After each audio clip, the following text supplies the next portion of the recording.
10 secrets you didn't know about Princess Diana and Camilla's relationship.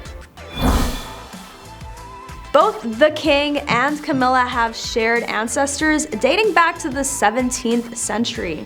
And strangely enough, they are also both related to the late Princess Diana through shared ancestry dating back to King Charles II. It also might be important to note that Camilla's great-grandmother was a mistress to King Edward VII, the great-great-grandfather of King Charles. What a tangled web of royal relations. It's enough to make your head spin. In addition to the royal family tree, there are a few other interesting details that make the Charles-Camilla relationship even more unique. For one, they share similar interests. Both of them are passionate about horse racing and outdoor activities such as hill walking and cycling. Secondly, both of them are committed to preserving the British countryside and its wildlife. No matter how you look at it, Charles and Camilla's relationship is an impressive example of a modern-day royal love story for the ages.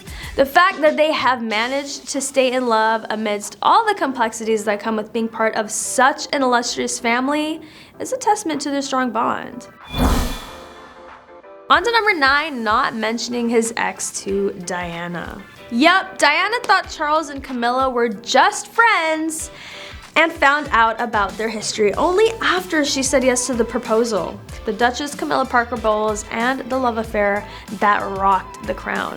One of the excerpts say, instead of explaining to Diana at the outset that Camilla was an old girlfriend, he had presented her as nothing more than a friend. It didn't occur to him, apparently, that she needed to know before someone else told her. He came clean after the engagement, admitting that Camilla had been one of his most intimate friends, but reassured Diana that from now on, there would be no other woman. Well, we all know how that played out. On to number 8, Diana and Camilla's date. To start off, no, Charles and Diana did not actually meet at the Ménage à Trois restaurant. That is only the crown trolling all of us. In addition, it appears that the show took some creative liberties with the specifics of their conversation, meaning nobody knows precisely the exact thing these two discussed, and there's no verification Camilla uncovered that her and Charles' monikers for one another were Fred and Gladys. However, as a result of Andrew Morton's book, Diana, Her Own Words, Her True Story, we do know that Camilla tried to learn more about Charles and Diana's relationship. On to number 7, Confronting Camilla. As per Morton, Diana faced Camilla at a birthday celebration saying, "I know what's going on between you and Charles, and I just want you to know that." Camilla replied with, "You've got everything you ever wanted, you've got all the men in the world fall in love with you, and you've got 2 beautiful children, what more do you want?" And Diana said this in return. Then Diana ended the conversation by apologizing to Camilla for being in the way, saying, "It must be hell for both of you, but I do know what's going on. Don't treat me like an idiot." Tell him, Diana. On to number 6, the proposal. On February 6, Charles proposes to Diana. According to one report, he proposed in Camilla's garden. When a television interviewer asks him and Diana if they are in love, he makes a slightly jarring comment after the news broke on February 24, with Diana blushing, responding, "Of course," and Charles continues with whatever in love means. However, in an interview with a newspaper at the time, he sounds more in love. "I feel positively delighted and frankly amazed that Di is prepared to take me on." They got married in St. Paul's Cathedral on July 29 with an estimated 750 million people watching around the world, and oh yeah, Camilla reportedly was present. What is a good wedding without your ex being there, who you also have an affair with? On to number 5, Tampongate. A not-so-secret affair and a joke about tampons became Tampongate decades ago, a shady scandal that wreaked havoc on the royal family, particularly on the current King Charles. A few royals and their connections have been tormented by discussions and terrible press, including the marriage of then Sovereign Charles III and Princess Diana of Riges. A recorded call between a wedded Sovereign Charles and his long-term paramour, Camilla, who was likewise hitched at that point, on December 17, 1989 prompted what became known as Tampongate and pushed the relationship into the worldwide spotlight. Number 4, threatened by Diana. According to a previous report from Insider, Diana stated that she believed she was a threat to Camilla when they first met in 1980. According to Town and Country magazine, which cited Andrew Morton's book Diana, The Life and Times of Diana, Camilla made a request to have lunch with Diana shortly after Charles's engagement was announced. In her own words, her real story, a quote says, "Such exciting news about the engagement. Do let's have lunch soon when the Prince of Wales goes to Australia and New Zealand. He's gonna be away for 3 weeks. I'd love to see the ring. Lots of love, Camilla," she wrote in a letter to Diana, per Morton's book. On to number 3, Notorious Mistress.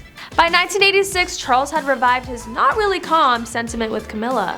Insider recently detailed, according to Morton and Camilla's biographer, Penny Jr., who described Camilla as the most notorious mistress in the world, both Diana and Andrew, Camilla's husband, were aware of the affair.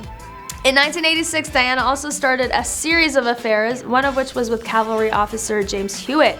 During a 1995 meeting, Diana confessed to the issue, saying she revered and was enamored with Hewitt, as indicated by Town and Country magazine.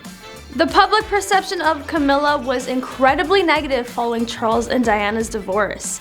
Even before the royal divorce, questions lingered about Prince Charles's future relationships, as the Church of England did not permit divorced people to remarry so long as their previous spouse was still living, according to the New York Times. Charles wanted to introduce Camilla to the world as his girlfriend shortly after the divorce, an effort that was waylaid by Diana's tragic passing in 1997, according to The Guardian. Number 2, phone call transcripts. In the wake of the separation announcement, multiple media outlets published the Tampongate tape transcript. Some outlets referred to the tape as Camillagate in reference to Charles's mistress. Others speculated whether the tape would prevent Charles from someday ascending to the throne. The public interest was so rapt that people could call a phone number to listen to the tape of the actual phone call. Dominic West, who played Prince Charles in season 5 of The Crown, told Entertainment Weekly. A full transcript of the call depicts Charles and Camilla playing the age-old lovers' game of refusing to hang up the phone on one another at the end of the call.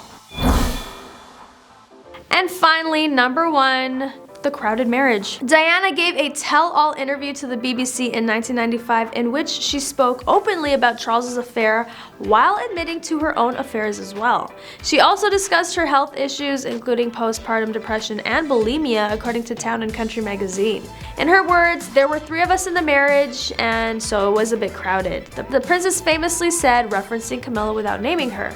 The interview would later be revealed to have been obtained unethically by the BBC's Martin Bashir, but it still sent shockwaves through the royal atmosphere. But that is all for today. As always, don't forget to like, comment, and subscribe for more news on your favorite royals and celebrities. I'll catch you next time on The Rich Life.